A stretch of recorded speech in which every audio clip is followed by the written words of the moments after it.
Apparemment, les smartphones deviennent plus intelligents chaque année et ne vont pas baisser la cadence de sitôt. Mais ce problème de surchauffe peut devenir un cauchemar si tu n'es pas assez prudent avec le choix de ton appareil. Si ton appareil surchauffe régulièrement, cette vidéo est exactement ce dont tu as besoin.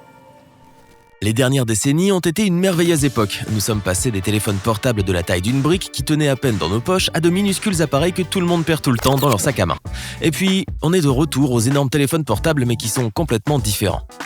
Ils sont intelligents maintenant. Parfois, on pourrait même penser qu'ils sont plus intelligents que leurs utilisateurs. Avec leur capacité de trouver n'importe quelle information en un clin d'œil, exécuter des programmes professionnels complexes et même maintenir une conversation, il est facile de confondre leur puissance de traitement avec une véritable intelligence.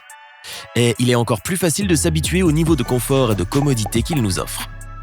Mais avec un grand pouvoir viennent aussi des problèmes inévitables. Le confort est une chose assez fragile et il peut être gâché en quelques secondes, comme par exemple par la surchauffe de ton smartphone.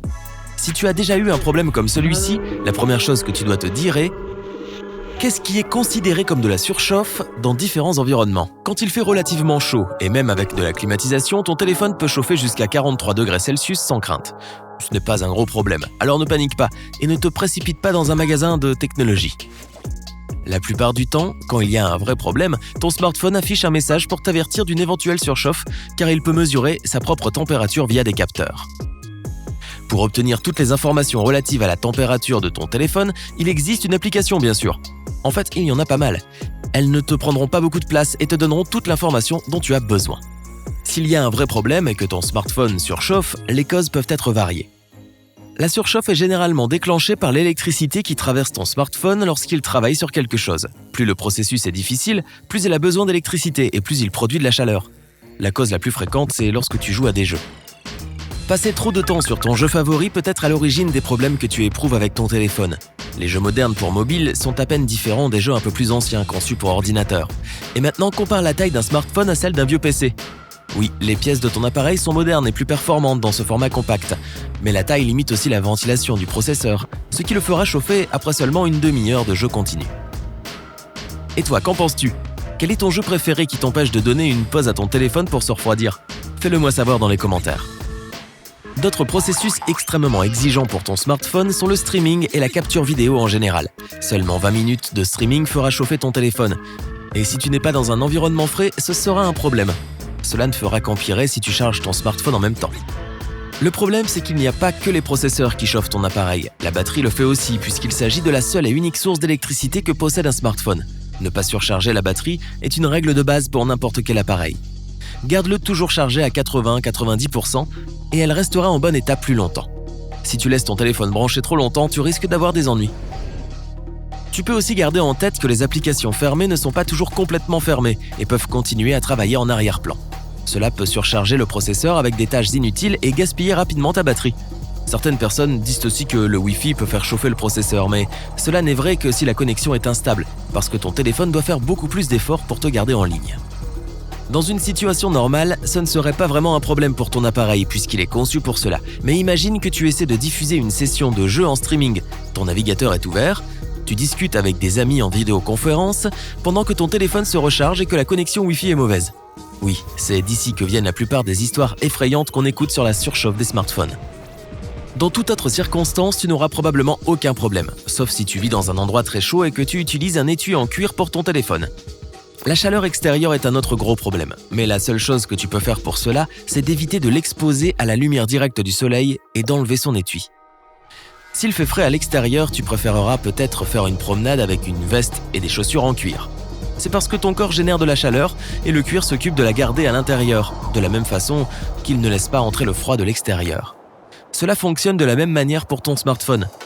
Comme nous le savons déjà, il génère aussi de la chaleur en permanence. Mais maintenant, imagine que tu portes du cuir en plein été. Ce n'est pas très conseillé, c'est le moins qu'on puisse dire. Tout comme la surchauffe peut venir de l'utilisation excessive du processeur et de la batterie, elle peut aussi être dangereuse pour l'appareil en soi. Non, ton smartphone n'explosera pas, mais il deviendra plus lent et commencera à perdre sa charge beaucoup plus rapidement. La seule chose qui fait exploser une batterie à cause de la surchauffe est ce qu'on appelle un emballement thermique. Dans ce cas, la chaleur extérieure fait monter la température de la batterie jusqu'à atteindre des niveaux absurdes qui produiront une réaction explosive dans tous les sens du terme. Chaque batterie se dégrade en permanence, même si elle peut être rechargée. La durée de vie moyenne d'une batterie de smartphone est de 2 ans seulement. Après ça, elle ne marchera plus aussi bien. Cela inclut la surchauffe, surtout si tu essaies d'utiliser des câbles de charge de mauvaise qualité, ils peuvent aussi être responsables de la surchauffe des batteries. Toute température supérieure à 30 degrés Celsius diminue la performance du téléphone. Pour éviter la surchauffe, tu dois prendre soin de ton téléphone. Il est utile d'utiliser des étuis à base de silicone. Si ton smartphone est déjà en surchauffe, tu dois enlever complètement l'étui et essayer de le refroidir, de préférence avec un ventilateur. Mais ne le mets pas dans le frigo, ça n'aidera pas du tout. Utilise des câbles de bonne qualité pour charger ton téléphone et ne charge pas au maximum. Un quart d'heure de fonctionnement supplémentaire ne compensera pas la perte si ton téléphone commence à surchauffer. Si cela se produit toujours, envisage de remplacer la batterie. Mais voici le problème avec les smartphones qui ont un corps solide et homogène. Dans ce cas, tout ce que tu peux faire est de demander au fabricant un remplacement complet de l'appareil s'il est toujours sous garantie. Essaie de diminuer la luminosité de l'écran de ton téléphone. Non seulement cela préviendra la surchauffe, mais ce sera aussi un bon moyen de préserver la durée de vie de ta batterie. Tu peux même regagner les 15 minutes que tu as perdues lorsque tu n'avais pas chargé ton appareil à 100%. Tu peux également fermer toutes les applications qui fonctionnent en arrière-plan et qui chargent le processeur. Si tu n'as pas besoin du Wi-Fi ou du Bluetooth, ou si la connexion n'est pas assez bonne, désactive-les. Cela aidera également à prévenir la surchauffe. Si tu peux ouvrir l'arrière de ton téléphone, tu peux nettoyer la poussière qui s'accumule ici normalement. À une échelle aussi petite, toute la poussière fonctionnera comme les plumes d'une veste. Cela gardera toute la chaleur à l'intérieur et empêchera ton téléphone de se refroidir. Enlève cette poussière à l'aide d'un spray de nettoyage à air comprimé. Tu peux les trouver dans presque tous les magasins de technologie de ta région. Enfin, si tu n'arrives pas à trouver une source particulière de chaleur et que tu as remarqué que ton smartphone n'est plus si intelligent, il a peut-être assez vécu et c'est le bon moment pour passer à autre chose. Dans l'ensemble, les nouveaux modèles de smartphones sont beaucoup mieux protégés de la chaleur et sont fabriqués avec toutes les mesures préventives qui viennent installer de série. Voilà mon numéro, appelle-moi peut-être, sur ton nouveau smartphone. Si tu as appris quelque chose de nouveau aujourd'hui, alors donne un j'aime à cette vidéo et partage-la avec un ami. Et voici d'autres vidéos que je pense que tu apprécieras.